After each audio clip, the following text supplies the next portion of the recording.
Dando continuidade nos nossos estudos sobre variável ainda, como vocês podem ver e observar nesse diagrama, a gente tem algumas classificações e particularidades aí das variáveis. A gente pode classificá-las como uma variável quantitativa ou uma variável qualitativa. E ainda temos outros subgrupos em relação à variável quantitativa e qualitativa. Uma variável quantitativa pode ser caracterizada como quantitativa discreta ou contínua, e uma variável qualitativa pode ser classificada como nominal ou ordinal. Aqui podemos observar a diferença entre variável qualitativa e quantitativa. As variáveis qualitativas, pessoal, são variáveis que não podem ser medidas numericamente, ou seja, elas trazem apenas um atributo para a variável, uma característica em si. Por exemplo, o cargo de um determinado profissional, o sexo de uma pessoa, a profissão de uma pessoa dentro da empresa, se ela é engenheira, analista, bombeiro, a nacionalidade de uma determinada pessoa, brasileiro, americano, etc. É apenas uma característica, um atributo para uma determinada variável. Eu classifico dessa maneira como variável qualitativa, ou seja, eu não atribuo nenhum valor numérico. Já as variáveis quantitativas, essas sim eu posso atribuir valores numéricos. Por exemplo, idade de uma pessoa, o preço de um determinado produto, o salário de um profissional, o total de funcionários de uma determinada empresa. Como vocês podem observar, todas essas eu consigo mensurar, eu tenho um valor numérico agregado a esse tipo de variável e sim eu classifico ela como uma variável quantitativa. E ainda a gente tem os outros subgrupos em relação às quantitativas e às qualitativas. As variáveis quantitativas, aquelas que eu tenho valores numéricos atrelados a ela, eu posso quebrar ela em discretas ou contínuas. As variáveis discretas, pessoal, elas atribuem apenas valores numéricos inteiros, ou seja, são aqueles números, aí relembrando a matemática lá, matemática básica, os números inteiros, valores inteiros, são aqueles que não têm vírgula, não tem valor decimal. Ou seja, são valores inteiros aí matemáticos.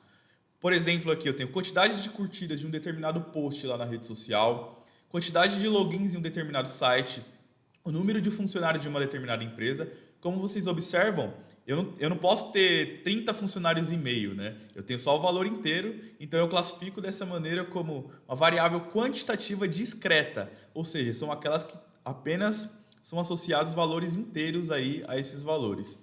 Já as contínuas, pessoal, elas aceitam aí o atributo de qualquer valor real, ou seja, eu posso atrelar aqueles valores lá com vírgula, né, os valores decimais. Por exemplo, tempo médio de acesso a um site pode ser 30 minutos e 22 segundos. Eu tenho lá o valor decimal. Tem, por exemplo, aqui, ó, velocidade de um carro, eu posso andar 50 km por hora, 5.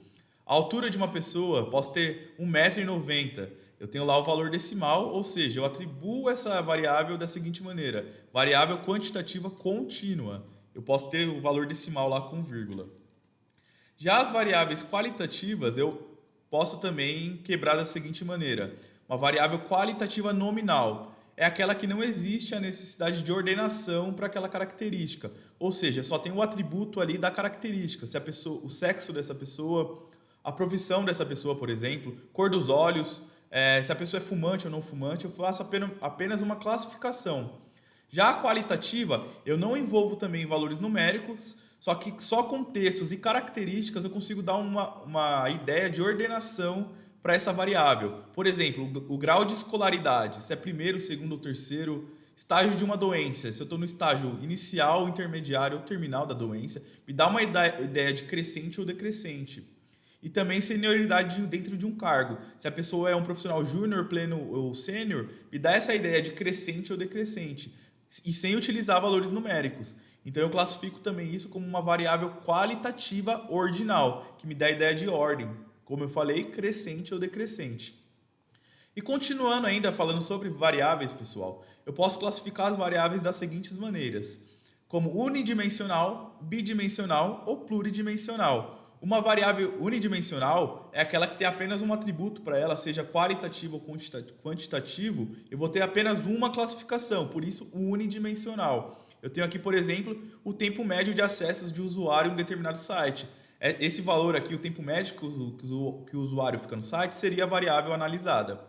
Já a bidimensional, eu posso ter duas variáveis sendo analisadas, seja ela quantitativa ou qualitativa, isso é diferente. Porém, eu vou ter duas variáveis. Por exemplo, o tempo médio de acesso dos usuários ao determinado site e o gênero desses usuários. Eu tenho aí duas variáveis, o gênero e o tempo médio que ele fica.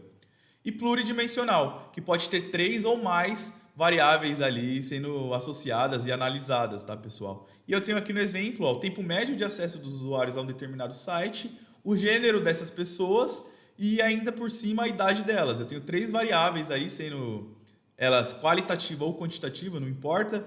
Aí eu tenho essa classificação de pluridimensional, que são 3 ou mais variáveis em uma determinada análise.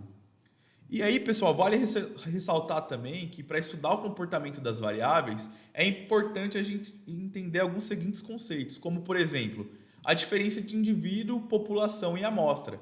Para estudos aí na estatística, análise de dados, a gente sempre pega a nossa base de dados para fazer esse tipo de estudo, tá? Então, o que é a população? A população é o todo, a minha amostra como um geral, tá, pessoal?